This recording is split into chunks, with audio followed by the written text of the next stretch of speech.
જામનગર તાલુકાના ચેલા ગામના સીમ વિસ્તારમાં આવેલી એક વાડીમાં પાક રક્ષણ માટે ગેરકાયદે મૂકવામાં આવેલી વીજ કરંટવાળી વાડમાંથી વીજ શોક લાગવાને કારણે 10 જેટલી ગાયોના મૃત્યુ નિપજ્યા હોવાની ચર્ચાએ અરેરાટી જગાવી છે। આ અંગે પંચકોશી બી ડિવિઝન પોલીસ સ્ટેશનનો સંપર્ક સાધવાનો પ્રયાસ કરવામાં આવ્યો હતો, પરંતુ સંપર્ક થઈ શક્યો નથી।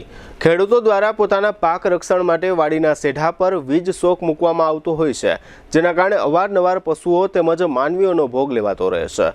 જામનગર નજીકમાં આવેલા ચેલા ગામમાં કોઈ ખેડૂત પોતાની વાડીમાં પાક રક્ષણ માટે મૂકવામાં આવતા વીજ શોકમાં કેટલીક ગાયોના મોત નિપજ્યા છે, જેમાં છેલ્લા 2 દિવસમાં તો 3 જેટલી ગાયના મોત નિપજતા ગામ લોકોમાં અરેરાટી વ્યાપી ગઈ છે। વાડીમાં વીજ શોક મૂકનાર સામે કાર્યવાહી કરવાની માંગણી કરવામાં આવી રહી છે।